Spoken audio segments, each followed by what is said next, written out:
कहते हैं, हर गांव की अपनी एक ऐसी जगह होती है जहां लोग जाने से डरते हैं। एक ऐसी जगह जिसके दरवाजे पर ताले तो लगे होते हैं, लेकिन राज कभी बंद नहीं होता। आज मैं आपको ले चलूंगी उसी जगह जहां कदम रखते ही इंसान की सांसें तेज हो जाती हैं और हर दीवार जैसे अपनी कहानी खुद सुनाने लगती है। ये है कोठरी नंबर 13 का रहस्य। गांव के बीचों बीच पुरानी पंचायत भवन के पीछे एक जर्जर सी कोठरी बनी हुई थी।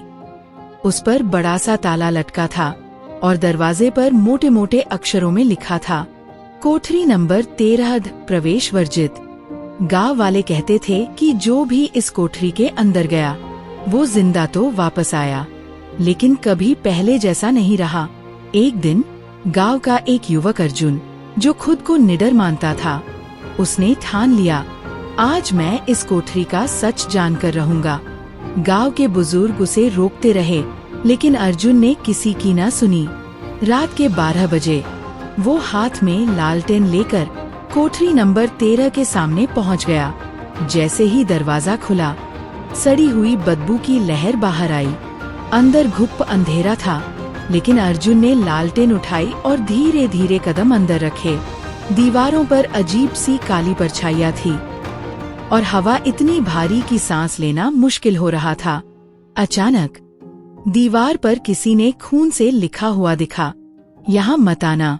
अर्जुन का दिल जोर जोर से धड़कने लगा। अचानक उसे ऐसा लगा मानो कोई उसके पीछे खड़ा है। उसने पीछे मुड़कर देखा, वहाँ कोई नहीं था, लेकिन अगली ही पल कोठरी के कोने से एक अजीब सी हंसी गूंजी। हाँ हाँ हाँ। लालटेन कांपने लगी और दीवार पर परछाई दिखाई देने लगी। वो परछाई अर्जुन की नहीं थी, बल्कि किसी और की थी। अर्जुन ने साहस जुटाकर उस परछाई की तरफ कदम बढ़ाया। दीवार कांपी और एक गुप्त दरवाजा खुल गया। अंदर अंधेरी सुरंग थी और बीच में टूटी हुई चारपाई पर बूढ़ा आदमी बैठा था। उसकी आंखें लाल, होठ फटे हुए और हाथ में एक पुराना ताबीज था।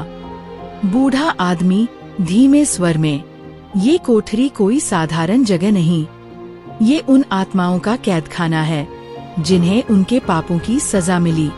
हर इंसान जो यहाँ आता है, उसके अंदर की बुरी परछाई इस कोठरी में कैद हो जाती है और वो कभी पहले जैसा नहीं रहता।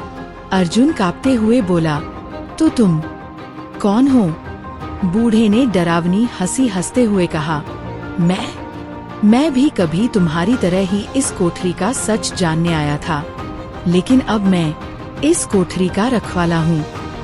इतना कहकर उसने अर्जुन का हाथ पकड़ा और उसका ताबीज अर्जुन की गर्दन में डाल दिया। अचानक पूरी कोठरी हिलने लगी, दीवारों से चीखें गूंजने लगीं और हर कोने से सैकड़ों परछाइयां निकलकर अर्जुन के चारों तरफ घूमने लगीं। कुछ ही क्षणों बाद सब शांत हो गया। लोगों ने दरवाजा तोड़ा तो अर्जुन जमीन पर बेहोश पड़ा था, लेकिन जब उसने आंखें खोली, उसकी आंखें अब लाल हो चुकी थीं। गांव वाले सहम गए, क्योंकि अब अर्जुन कोठरी नंबर 13 का नया रखवाला बन चुका था। अर्जुन अब कभी पहले जैसा नहीं रहा। उसकी आंखों में बसी लाल चमक और उसके चारों ओर मंडराती परछाइयां बताती हैं कि अब वो भी कोठरी नंबर 13 का नया रखवाला बन चुका है। लेकिन सवाल ये है, आखिर ये कोठरी बनी ही क्यों थी?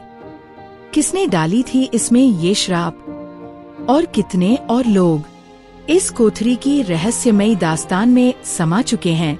सावधान रहिए, क्योंकि अगली बार शायद अगला रखवाला कोई और हो सकता है।